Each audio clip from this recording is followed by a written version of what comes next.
अस्सलाम वालेकुम। श्रीनगर के स्टूडियो से बराह रास्त आपका खैर मकदम है। मैं आपका मेजबान मीर हिलाल हांजुरी उर्दू खबरनामा लेकर, और उर्दू खबरनामे में सबसे पहले आज पार्लियामेंट के इजलास से मुतल्लिक बात करेंगे, क्योंकि आज से ही पार्लियामेंट के दोनों ऐवानों में इजलास शुरू हो चुका है।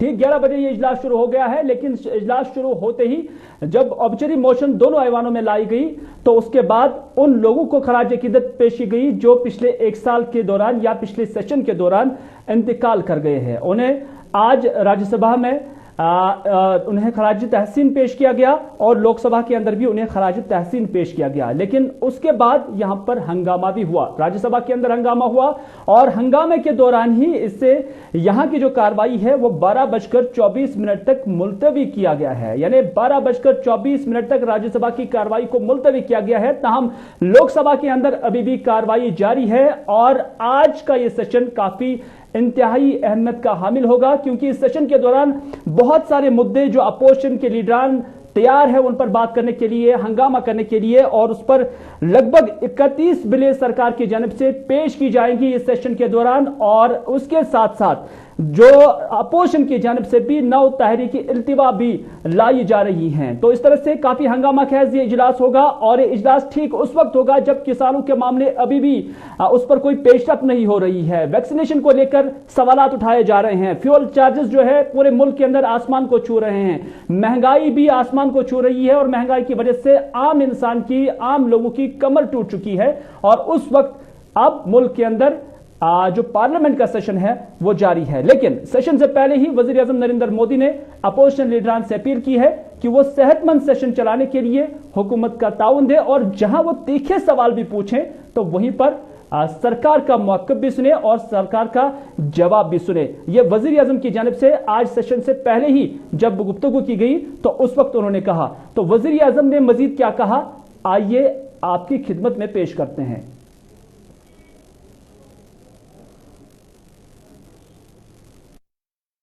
समितियों के सदस्य रहे।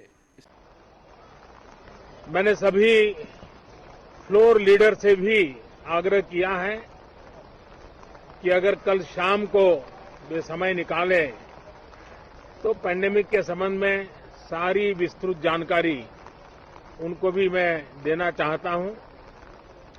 तो हम सदन में भी चर्चा चाहते हैं और सदन के बाहर भी सभी फ्लोर लीडर से, क्योंकि लगातार मैं मुख्यमंत्रियों से मिल रहा हूं, अलग अलग फोरम में सब प्रकार की चर्चा हो रही है, तो फ्लोर लीडर से भी मैं चाहता हूं कि सदन चल रहा है तो एक सुविधाजनक होगा तो रूबरू मिलकर के उसकी बात होगी। साथियों, ये सदन परिणामकारी हो, सार्थक चर्चा के लिए समर्पित हो, देश की जनता जो जवाब चाहती है वो जवाब सरकार को देने की पूरी तैयारी है। मैं सभी माननीय सांसदों से, सभी राजनीतिक दलों से आग्रह करूंगा कि वो तीखे से तीखे सवाल पूछें, धारदार सवाल पूछें, लेकिन शांत वातावरण में सरकार को जवाब का मौका भी दें, ताकि जनता जनार्दन के पास सत्य पहुंचाने से लोकतंत्र को भी ताकत मिलती है, जनता का भी विश्वास बढ़ता है और देश की गति भी तेज होती है, प्रगति की। साथियों, ये सत्र अंदर की व्यवस्था पहले की तरह नहीं है, सब साथ बैठ करके काम करने वाले हैं, क्योंकि करीब करीब सबका वैक्सीनेशन हो चुका है। मैं फिर एक बार आप सभी साथियों का बहुत बहुत धन्यवाद करता हूं और आपसे भी आग्रह करता हूं, आप खुद को संभालिए और हम सब मिलकर के देश की आशा आकांक्षाओं को पार करने के लिए साथ मिलकर प्रयास करें। चले, आपने सुना वजीर आजम का मानना है अपोजिशन के नाम जो उनका पैगाम था वो ये था कि आप तीखे से तीखे सवाल भी पूछे, लेकिन बात ये भी कही कि जो जवाब होगा उसको बर्दाश्त करने की क्षमता भी रखे और मौका भी फराहम करे। ये वजीर आजम की जानब से आज कहा गया है पार्लियामेंट का सेशन शुरू होने से पहले ही। राज्यसभा में पहले ही सेशन को एडजर्न किया गया है 12:24 तक, लेकिन उसके साथ साथ लोकसभा में अभी सेशन जारी है और लोकसभा के अंदर लगभग 31 के करीब जो है बिलें इस बार लाई जा रही हैं। और बड़े बिल के तौर पर जो अभी तक जरा के हवाले से खबर मिल रही है वो यही है कि यूनिफॉर्म सिविल कोड भी होगी, यानी पूरे मुल्क के अंदर एक ही कॉमन कोड होना चाहिए। तो इस वजह से ये बिल भी यहां पर लाई जा रही है। पॉपुलेशन कंट्रोल को लेकर भी एक बिल आ रही है जो आज इस सेशन के दौरान ज़ेर बहस लाई जाएगी। और इसके अलावा बहुत सारे मामले जिसमें फार्मर्स यानी जमींदारों का, किसानों का जो मामला है काफी वक्त से तूल पकड़ता जा रहा है और उस पर सरकार की कोई पेशरफ नजर नहीं आ रही है। फ्यूल चार्जेस पूरे मुल्क के अंदर आसमान को छू रहे हैं और महंगाई की वजह से भी आम लोगों की जो कमर है वो टूट चुकी है। न सिर्फ इतना बल्कि कोविड के दौरान जो सूरत हाल बनी है और उसके बाद जो वैक्सीनेशन का प्रोग्राम चलाया गया, तो एक बड़ा हथियार अभी भी अपोजिशन के पास है। लेकिन अब देखने वाली बात होगी कि सेशन किस तरफ जाएगा। दिल्ली से हमारे साथी आसिफ रशीद इस वक्त मेरे साथ है। आसिफ, आपका खैर मकदम है, जानना चाहेंगे क्योंकि पहले से ये आशंका ये जताई जा रही है कि इस बार का सेशन काफी हंगामा खेज होगा और इस सेशन के दौरान माना जा रहा है कि अपोजिशन सरकार को घेरने की बड़ी कोशिश करेगी, क्योंकि बहुत सारे जो ऐसे मामले हैं जिस पर सरकार को घेरा जा सकता है। तो क्या कुछ होना है और क्या कुछ हो सकता है? देखिए, कुल मिलाकर आप देखेंगे तो पार्लियामेंट के अंदर जिस तरीके से जो आसार नजर आ रहे थे और उसी तरीके से फिलहाल सूरत हाल बनती नजर आ रही है। अगर इस वक्त आप देखेंगे तो सरकार और हिज़्ब-ए-इख्तिलाफ आमने सामने हैं। सिर्फ अभी 5 से 7 मिनट इजलास के शुरू हुए थे जब दोनों ऐवानों के अंदर हमने देखा हंगामा आराई शुरू हो गई। सभा की कार्रवाई इस वक्त चल रही है, लेकिन जहां पर राज्यसभा के अंदर कार्रवाई शुरू हुई 10 से 15 मिनट तक कार्रवाई चली और 12:24 तक उसे मुलतवी करने का फैसला लिया गया। लेकिन इसके साथ अपडेट ये भी बताऊं आप, लोकसभा के अंदर भी हिज़्ब-ए-इख्तिलाफ की तरफ से जबरदस्त हंगामा किया गया, जहां पर इस हंगामे के बीच फिलहाल 2 बजे तक लोकसभा की कार्रवाई भी मुलतवी करने का फैसला किया गया लोकसभा स्पीकर की तरफ से। चूंकि शुरुआती आधे घंटे के अंदर भी हिज़्ब-ए-इख्तिलाफ ने ऐसा कोई मौका नहीं दिया जहां पर सरकार शायद सही तरीके से अपनी बात रख पाती। जी, तो क्या अभी दोनों सदनों में अभी जो कार्रवाई है उसको मुलतवी किया गया या कि फिर सिर्फ राज्यसभा के अंदर ये मुलतवी हुई है?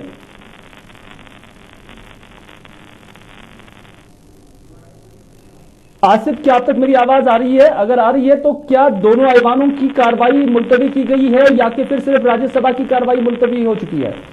बिल्कुल, दोनों ऐवानों की कार्रवाई में खलल डाला गया हिज़्ब-ए-इख्तिलाफ की तरफ से, जिसके बाद अब ये फैसला लिया गया है फिलहाल 2 बजे लोकसभा की कार्रवाई जो है उससे भी मुलतवी किया गया है और राज्यसभा की कार्रवाई पहले ही अब से 5 मिनट पहले 12:24 तक मुलतवी करने का फैसला हुआ।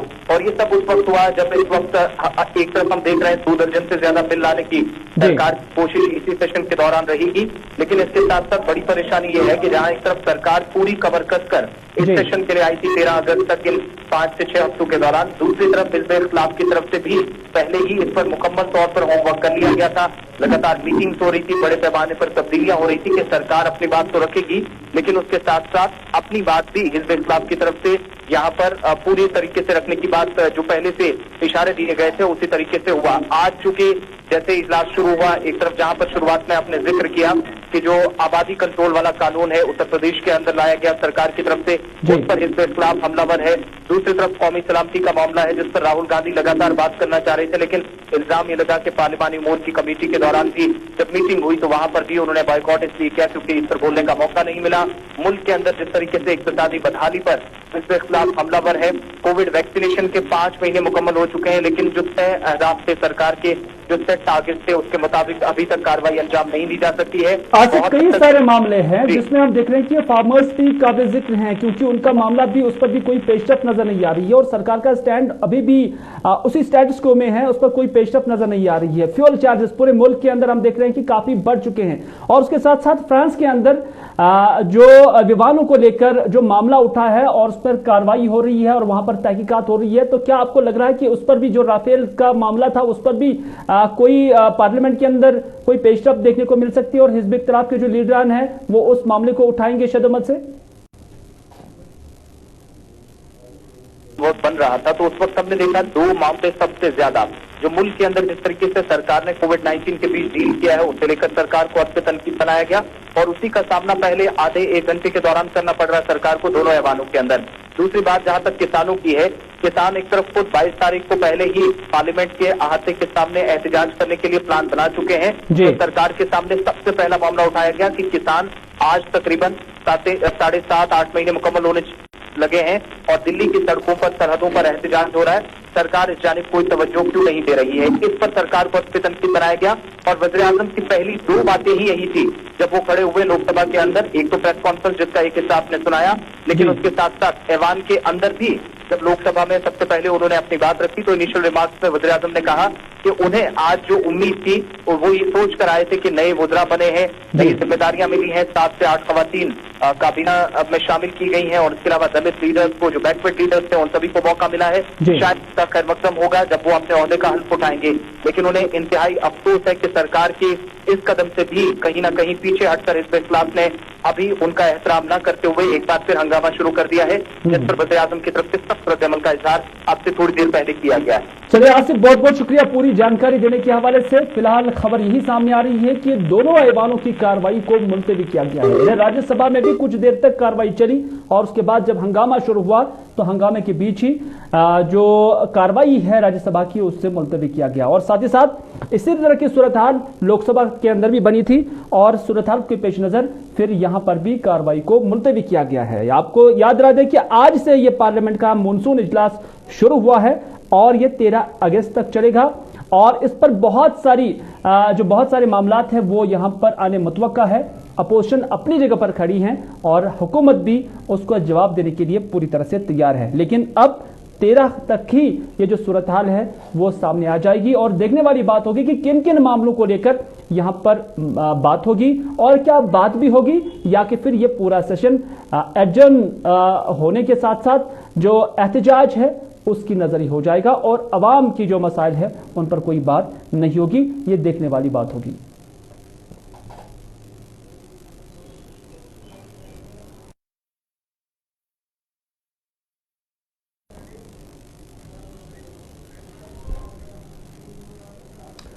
चलिए अगली खबर में बात करते हैं कश्मीर की और कश्मीर के अंदर मौसम कल तक काफी गर्म था, दर्जे हरारत भी काफी ज्यादा था, लेकिन कल से ही मौसम में तब्दीली रोनमा हुई है। ठीक जो प्रेडिक्शन की गई थी महकमा मौसमियात की जानिब से उसी के ऐन मुताबिक बारिशें भी हुई और किसी हद तक गर्मी जो है उसमें कमी भी वाक़ा हुई है, दर्जा हरारत भी नीचे आ गया है और नतीजा यह है कि बारिशें भी हुई हैं। लेकिन महकमा मौसमियात ने पहले यह पेशन गोई की थी कि कई एक जगहों पर खासतौर पर जो ऊंचाई पर रहने वाले इलाके हैं वहां पर फ्लैश फ्लड्स के भी चांसेस हैं और उसके साथ साथ लैंडस्लाइड्स का भी जो है पहले ही प्रेडिक्शन की गई थी और यह भी कहा गया था कि जो पानी होगा वो सड़कें ज़ेर आब भी आ सकते हैं। लेकिन यह सूरत हाल साउथ कश्मीर की है क्योंकि महकमा मौसमियात के पेशन गोई के ऐन मुताबिक सेंट्रल कश्मीर और नॉर्थ कश्मीर के मुकाबले में साउथ कश्मीर के अंदर ये ज्यादा बारिशें हुई हैं और यहां पर आप देख सकते हैं कि सड़कें जैसे दरिया बन चुकी हैं, फ्लैश फ्लड्स आए हैं और ये फ्लड्स हम देख रहे हैं कि मकानों के सहनों में भी गए हैं और यहां काफी नुकसान भी हुआ है, लोगों का चलना महाल हो गया है, आम जो जिंदगी है वो मफलूज होकर रह गई है। ये आप देख रहे हैं विजुअल्स जो साउथ कश्मीर के अलग अलग इलाकों से है, चाहे वो पहलगाम के हो या अनंतनाग के हो या पुलवामा के कुछ इलाके के हो, सूरत हाल जो की तू बनी हुई है। महकमा मौसमियात ने पहली पेशन गोई की थी और उसके बाद एडमिनिस्ट्रेशन की जानिब से एडवाइजरीज भी जारी की जा चुकी थी, लेकिन अभी का सूरत हाल क्या है? ये तो रात के दौरान बारिशें हुई हैं, अभी भी प्रेडिक्शन जो है महकमा मौसमियात की वो 21 तक है। तो उस हवाले से क्या कुछ किया जा रहा है और आम लोग जो है वो किस सूरत हाल से अभी जूझ रहे हैं, यह जानने के लिए चलते हैं साउथ कश्मीर। हमारे साथी फिदा हुसैन इस वक्त हमारे साथ है। फिदा, आपसे जानना चाहेंगे कि अभी हम देख रहे हैं कि बारिशें भी हुई है और बारिशों के बीच साउथ कश्मीर जो है पूरी तरह से अब यहाँ की बस्ती इसमें आ गई है, फ्लैश फ्लड्स हुए हैं, तो कितना नुकसान हुआ है, क्या कोई तखमीना लगाया गया है और अभी की मौजूदा सूरत हाल क्या है?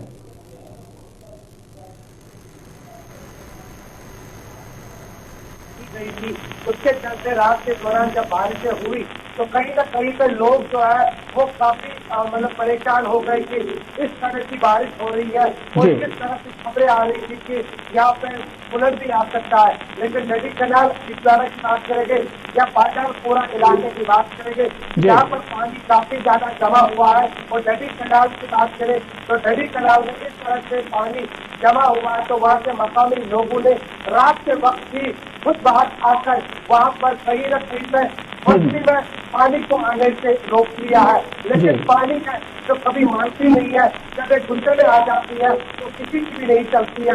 लेकिन कुल मिलाकर अगर देखा जाए बहुत सारे इलाकों में अभी भी पानी जमा है। अगर हम अनंतनाग शहर की बात करेंगे, अनंतनाग शहर में पानी को निकालने के लिए जहाँ पर म्युनिसिपल कौंसिल अनंतनाग जो है वो नजर आ रही है सुबह से, लेकिन अभी भी ऐसे कुछ इलाके हैं जहाँ पर पानी काफी ज्यादा जमा हुआ है। और अगर मौसम ऐसा है तो शायद शाम तक के बाद से वो जो पानी है वो निकल जाएगा। लेकिन अब सारा कुछ जो है फिदा, क्या ये अनंतनाग के शहरी इलाकों में भी इसी तरह की सूरत हाल है? क्या वहाँ की जो सड़कें हैं वो भी जेर आब आई हैं? और अगर ऐसी सूरत हाल है तो डिवॉटरिंग के लिए क्या कुछ किया जा रहा है? देखिए, अगर डिवॉटरिंग की बात करेंगे क्योंकि पहले ही टेस्टिंग कोई की गई थी, उसके बाद अगर जिला इंतजामिया की बात करेंगे, जिला इंतजामिया ने सभी कामों को मुताबिक होने की बात कही, जहाँ flood control, irrigation, municipal council सभी को कहा कि आप अनटोल रहे, कभी भी अगर बारिश से आ गई, ज्यादा बारिश से आ गई, लोगों को किसी तरह से मुश्किलात नहीं आने चाहिए। लेकिन कुछ ऐसे इलाके हैं जहाँ पर अभी भी काफी ज्यादा पानी जमा है, वहाँ पर पानी निकालने की जरूरत है। हालांकि अगर मशीनरी चल रही है, लेकिन मौसम अगर ठीक रहता है तब ये कामयाबी मिलेगी। अगर फिर से बारिशें हो जाती है तो शायद जो महकमा है उनको भी मुश्किलातों का सामना होगा। लेकिन नदी कनाल की बात करेंगे, आजमपुरा की बात करेंगे, यहाँ पर नीलकंठ की बात करेंगे, यहाँ पर मुलवाद की बात करेंगे, अनंतनाग शहर की बात करेंगे, ऐसे बहुत सारे इलाके हैं जहाँ पर पानी जमा हुआ है और पानी को निकालने के लिए डिवॉटरिंग का काम शब्द मरते जा रहा है। अभी तक क्या किसी इलाके से कोई ऐसी खबर तो नहीं है कि कोई जानी नुकसान हुआ है या माली नुकसान हुआ है? क्या उस हवाले से कोई इत्तला मिली है? जानी नुकसान के हवाले से मैं बता दूं आपको कि जानी नुकसान जो है अभी किसी जगह पे हमारे पास खबर मौजूद नहीं हुई है। लेकिन अगर हम नुकसान की बात करेंगे, पेड़ पौधे काफी ज्यादा नुकसान हुआ है, कुछ घरों पर यानी कि तरक्की लाइनों की बात करेंगे उनको काफी ज्यादा नुकसान पहुंचा है। कुछ ऐसे इलाके हैं जहाँ पर बिजली जो है वो कट ऑफ है, लेकिन कोशिश की जा रही है कि शाम तक जो है ये हालात जो है ये ठीक होने चाहिए। डिवॉटरिंग के साथ साथ जहाँ पर पेड़ गिरे हैं उनको वहाँ से उठाया जाए, और अभी कहीं न कहीं पर अभी इसका काम चल रहा है फिलहाल। चलिए फिदा, बहुत बहुत शुक्रिया पूरी जानकारी देने के लिए। साउथ कश्मीर की सूरत हाल फिदा हुसैन की जुबानी आप सुन रहे थे कि पूरे इलाके में भी अभी पानी जमा है और डिवॉटरिंग के लिए अभी पहल भी की जा रही है, लेकिन बारिशों का सिलसिला वक्फे वक्फे से जारी है और कहीं से भी किसी जानी नुकसान की कोई इत्तला नहीं है। यही अच्छी खबर अभी तक नजर आ रही है। बाकी इलाके की जो सूरत हाल है वो बिल्कुल सैलाब नुमा है, लेकिन ये फ्लैश फ्लड्स हैं। आपको बताते चले कि अभी भी दरियाओं के अंदर जो पानी का बहाव है वो कम है, बल्कि फ्लैश फ्लड्स की वजह से जो सड़कें वो ज़ेर-ए-आब आ गई है, यहाँ तक कि मकानों के सहनों के अंदर भी ये पानी जा चुका है। इससे कुछ एक इलाकों में नुकसान भी हुआ है और जो मकामी लोग हैं उनका मानना है कि उन्हें राहत दिलाने के लिए सरकार को भी आगे आने की अशद जरूरत है।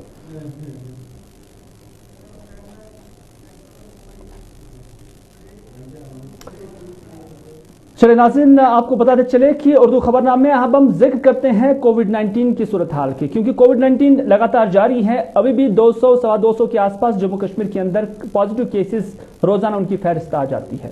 लेकिन इसी बीच ईद का भी मुकद्दस मौका आ रहा है, लेकिन ईद के मौके के बाद ही यानी 31 जुलाई से अब जम्मू कश्मीर के अंदर कॉलेजेस में कामकाज बहाल हो सकता है। एक बड़ी खबर और अच्छी खबर जो अभी जम्मू कश्मीर से आ रही है कि कॉलेजों के अंदर, यूनिवर्सिटीज के अंदर अब कामकाज बहाल हो सकता है, लेकिन यह कामकाज बहाली के लिए कुछ कंडीशंस होंगी। यानी जो स्टूडेंट्स और स्टाफ होगा वो वैक्सीनेटेड होना चाहिए, यह सरकार की जानिब से कहा जा रहा है। और साथ ही साथ ये भी कहा जा रहा है कि इस तालीम के मिशन को जारी रखते हुए फेज मैनर्स में यह काम शुरू किया जाएगा। सईद इरफान फाजिल हमारे साथ इस वक्त मौजूद है। इरफान से हम जानने की कोशिश करेंगे कि अब 31 जुलाई से बाज़ाब्ता तौर पर ये जो कॉलेजेस और यूनिवर्सिटीज के अंदर तालीमी सिलसिला शुरू हो जाएगा। क्या इस हवाले से सरकार ने हामी भर ली है और क्या इस हवाले से कोई फैसला भी लिया जा चुका है, और अगर फैसला लिया गया है तो किस लेवल पर यह फैसला लिया गया है?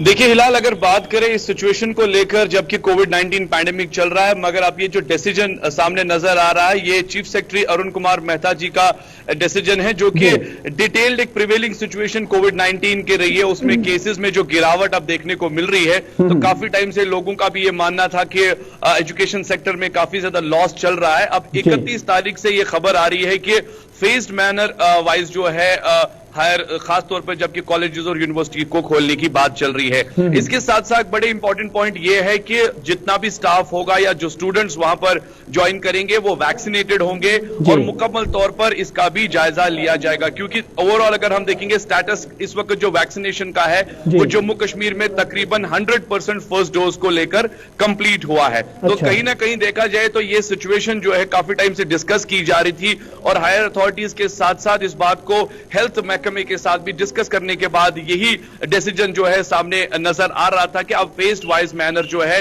कॉलेजेस और यूनिवर्सिटीज को खोला जा सकता है। अब 31 तारीख की अगर बात करें तो इससे पहले सरकार इस वक्त किस सिचुएशन से गुजरी, जैसे आप भी जानते हैं, सब जानते हैं कि कोविड पैंडेमिक की सेकंड वेव चल रही है और इसने हमें बहुत कुछ सिखा दिया है। अब कोविड-19 जब यही कहा जा रहा है कि तीसरी लहर वो आ सकती है और उसमें भी ये कहा गया है कि अगस्त के आखिरी हफ्ते तक ये तीसरी लहर शुरू हो सकती है, और इस हवाले से ICMR की जानब से भी ये कहा गया है और उनकी जानब से भी इस तरह की प्रेडिक्शन की गई है। लेकिन इससे पहले कि थर्ड वेव आ जाए और सरकार का ये डिसीजन लेना कि कॉलेजेस के अंदर जो दरस तदरीस का निज़ाम है वो बहाल हो जाएगा, कई माहिरीन इससे खतरे की तरफ तो नहीं समझते हैं कि इससे खतरा पैदा हो सकता है और थर्ड वेव के बाद कॉलेजेस खोलने की जरूरत थी? देखिए बेहद इंपॉर्टेंट है और सही फरमाया आपने। अगर देखा जाए ये एक चैलेंजिंग फैक्टर है, क्योंकि इस सिचुएशन में जबकि आप तालीमी निजाम या मेयार की बात करते हैं वहां पर एक्सपर्ट्स की राय भी सामने नजर आ रही है, क्योंकि एक्सपर्ट्स का भी ये मानना है कि थर्ड वेव में भी कई चीजें दिखाई देगी। और कल जैसे आपको भी मालूम होगा कि चाइना में एक और वायरस, मॉन्की वायरस ने दस्तक दी और वहां पर एक केस कल डिटेक्ट भी हुआ है जिसकी वजह से एक शख्स की मौत भी हुई है। तो फिलहाल जिस तरीके से डेल्टा और डेल्टा के साथ साथ थर्ड वेव आने वाले टाइम में मुझे लगता है कि सरकार को काफी ज्यादा टाइट रिस्ट्रिक्टेड प्रिकॉशंस लेने पड़ेंगे और रिस्ट्रिक्टेड करने होंगे वो एरियाज या खास तौर पे वो गाइडलाइंस काफी स्ट्रिक्टेड करने होंगे जहां पर जो कि जमीनी स्तर पर काफी ज्यादा इंपॉर्टेंट है। और आने वाले टाइम में इंफ्रास्ट्रक्चर। सईद इरफान, आपका बहुत बहुत शुक्रिया पूरी जानकारी के लिए। अभी सरकार ने भी तमाम स्टेक होल्डर्स के साथ बात करनी होगी और बात की भी होगी, तभी जाकर इस तरह का डिसीजन लिया गया होगा और इस तरह के डिसीजन से मुतालिक सोचा गया होगा कि 31 जुलाई से अब कॉलेजेस और यूनिवर्सिटीज के अंदर कामकाज बहाल किया जाएगा, क्योंकि सभी डॉक्टर्स को और जो इसके कंसर्न हैं उनको पहले ऑन बोर्ड लिया गया होगा। क्योंकि माहिरीन का यह भी मानना है कि जो तीसरी लहर होगी वो माइल्डली होगी, उसकी इंटेंसिटी ज्यादा नहीं होगी, उसका मैग्नीट्यूड ज्यादा नहीं होगा। लेकिन कोविड के साथ साथ अब अगली खबर, बात पीडीडी का जिक्र करते हैं। पीडीडी की जानिब से जम्मू कश्मीर के अंदर बिजली फराहम की जाती है, आम सार्फिन को भी यह बिजली फराहम की जाती है, मुख्तलिफ डिपार्टमेंट्स को भी यह बिजली फराहम की जाती है। लेकिन जब सार्फिन की बिलें वाजिबुल अदा रहती हैं तो उसके बाद उनके कनेक्शन काटे जाते हैं। लेकिन दफ्तरों का यह हाल है कि सरकारी दफातर की अभी तक लगभग 1000 करोड़ रुपए की बिलें वाजिबुल अदा है, लेकिन ना ही इस पीडीडी डिपार्टमेंट के हाथ उठते हैं वो कनेक्शन काटने के लिए और ना ही उनके हवाले से कोई तफासिल अखबार में दी जाती है। यानी ऐसे डिपार्टमेंट्स की जो वाजिबुल अदा बिलें हैं उन्हें गुप्त रखा जाता है, उस पर कोई बात की नहीं जाती है, क्योंकि यह सरकारी दफातर है और उन्हीं की जानिब से ये बिलें वाजिबुल अदा हैं। यहां तक कि पीडीडी डिपार्टमेंट को खुद भी कई सारे हजार जो बिलें हैं उनकी अदायगी अभी तक नहीं हुई है। क्या है ये पूरा मामला, ये जानने के लिए इस वक्त मेरे साथ है सईद रूफ फारूकी। उनसे ही हम जानना चाहेंगे कि क्या ये तलवार सिर्फ आम लोगों पर ही गिराई जाती है और जो डिपार्टमेंट्स मुख्तलिफ काम कर रहे हैं उन्हें बरसों से ये बिलें वाजिबुल अदा हैं और उनके लिए कोई कार्रवाई नहीं होती है और उनके लिए कोई सख्त कानून नहीं है। तो क्या वजह है कि उन्हें मुफ्त में ये बिजली फराहम की जा रही है? क्या वजह है कि उनके लिए दूसरे तरीके से दूसरा तरीका उनके लिए जो है इस्तेमाल किया जाता है, जबकि आम सार्फिन के कनेक्शन काटे जाते हैं? सईद रूफ फारूकी इस वक्त हमारे साथ है। रूफ, आपसे जानना चाहेंगे कि अब महकमे की जानिब से आम सार्फिन के कनेक्शन तो काटे जाते हैं, लेकिन मुख्तलिफ दफातर, मुख्तलिफ महकमा जात जिनकी वाजिबुल अदा बिलें हजारों करोड़ में है, तो उन्हें अभी तक बिजली मुनक़ता नहीं की गई है। तो इससे आप किस नजर से देखते हैं? देखिए हिलाल, आरटीआई के तहत तो ये डिटेल से ये सामने आई है, जिसमें ये बताया गया है कि 1000 करोड़ रुपया जो है मुख्तलिफ महकमों के पास जो बिजली फीस है, जो वाजिबुल अदा है, उसको नहीं लिया गया है। और इसमें अगर बात करें तो मेडिकल एजुकेशन के 75 करोड़ रुपया जो है वो वाजिबुल अदा है। और इसमें एक अहम बात हिलाल मैं आपको बताऊं, खुद जो महकमे पीडीडी यानी पावर डेवलपमेंट कॉर्पोरेशन है, उनके भी करोड़ों रुपया बकाया है और पीडीडी डिपार्टमेंट के भी करोड़ों रुपया बकाया जाता है। और इसमें अगर हम बात करें एग्रीकल्चर डिपार्टमेंट के भी है, जिसमें 4 करोड़ के करीब जो है, शीप हस्बेंड्री के 4 करोड़ के करीब है, पावर डेवलपमेंट डिपार्टमेंट के हैं और मुख्तलिफ एजुकेशन डिपार्टमेंट के तकरीबन 4-5 करोड़ रुपया है। ये 1000 करोड़ रुपया जो है ये वाजिबुल अदा है। अब सरकार कैसे इंफ्रास्ट्रक्चर बदल देगी, ये एक बड़ा सवाल है, क्योंकि सालों से अब सुन रहे हैं कि सरकार कह रही है कि हम इंफ्रास्ट्रक्चर बदल रहे हैं, सारिफ को बेहतर बिजली देंगे, मगर जब आपका हजारों करोड़ रुपया जो है वो महकमों के पास है, आप उनको नहीं ला सकते, तो कैसे आप बदल सकते? एक बड़ा सवाल यह है। दूसरा, इन महकमों को, ये कुछ हिलाल, ये कुछ ही महकमे हैं जिनका जिक्र हुआ है, क्योंकि पूरी डिटेल इसमें नहीं आई है। आपको याद होगा पिछले साल सोशल मीडिया पे भी वो बिल जो है वो गश्त कर रही थी, जहां पे सीआरपी जो कैंप्स है या जो आर्मी के कैंप्स है या बाकी जो कई डिपार्टमेंट है जिनके पास भी वाजिबुल अदा है। अभी इसमें एक चीज ये भी है कि अगर कहीं आम लोगों की को लाखों रुपया कहीं पे फीस अदा करना होता है तो सरकार उनके खिलाफ कार्रवाई जरूर करती है। जिला बड़गाम की मैं बात करूं, पिछले साल एक इलाके की एचटी लाइन जो है पूरी तरह काट दी गई थी, क्योंकि कुछ लोग थे उस इलाके में जिनके जो बिजली फीस जरूरी नहीं भरा था, तो पूरी इलाके को गुम अंधेरी में रख दिया गया। तो सरकार यहां पर संजीदा क्यों नहीं है? इन जो डिपार्टमेंट है इनसे फीस जो वाजिबुल अदा रकम है इसको वापस करने के लिए एक बड़ा सवाल है। और कई आज की हम एडमिनिस्ट्रेशन को इसमें हम इनको कसूरवार नहीं ठहराएंगे, बल्कि ये सालों से जो बिलें पड़ी हुई है इसमें यहाँ की सरकारें, जो उस वक्त कंसर्न मिनिस्टर्स हुआ करते थे मुख्तलिफ डिपार्टमेंट को, जिनका आपने जिक्र किया है, उन्होंने भी इसकी तरफ तवज्जो नहीं दी है, जिसकी वजह से बिल्कुल शायद लॉजिक नहीं है। असल में अगर मौजूदा डिस्पेंशन इस वक्त ये कहती है कि वो ट्रांसपेरेंसी के साथ काम करती है, तो अगर पिछली सरकारों ने ऐसा कुछ किया तो उसका मतलब कतई तौर पर यह नहीं कि मौजूदा डिस्पेंशन भी इस तरह की करे। लेफ्टिनेंट गवर्नर इंतजामिया को चाहिए कि वो 1000 करोड़ रुपए का जो ये वाजिबुल अदा बिजली फी है, अगर इसको वसूल किया जाएगा तो उससे बिजली का इंफ्रास्ट्रक्चर को डेवलप किया जा सकता है। वही पैसा जो 1000 करोड़ है वो कम से कम जम्मू कश्मीर की बका के लिए इस्तेमाल किया जा सकता है। इसलिए फिलहाल आपका बहुत बहुत शुक्रिया रूप, पूरी जानकारी देने के लिए। बड़ी खबर थी कि महकमा पीडीडी खुद जो है वो कर्जदार है बिजली का, क्योंकि उन्होंने भी काफी सारा रकूमत, करोड़ों रुपए अभी भी उनकी वाजिबुल अदा है और अभी तक उन्होंने वो अदा नहीं की है। और भी दफातर है, एग्रीकल्चर है, महकमा सेहत है, उनकी जानब से भी अभी तक ये बिलें वाजिबुल अदाई हैं और उनकी तरफ से भी इनकी अदायगी नहीं हुई है। कुल मिलाकर 100 करोड़ से ज्यादा ये रकूमत हैं और अगर ये अदा हो जाती हैं तो उससे जम्मू कश्मीर का वेलफेयर सोचा जा सकता है और देखा जा सकता है। तो फिलहाल नाज़रीन, ये था आज का उर्दू खबरनामा। इसी के साथ दीजिए अपने मेज़बान मीरीलाल हाजिरी को ये उर्दू खबरनामा यहीं पर इख्तिताम करने की इजाज़त, इस वादे के साथ कि अगर ज़िंदगी रही तो आपसे फिर होगी मुलाकात। तब तक के लिए खुदा हाफिज़, फी अमानिल्लाह।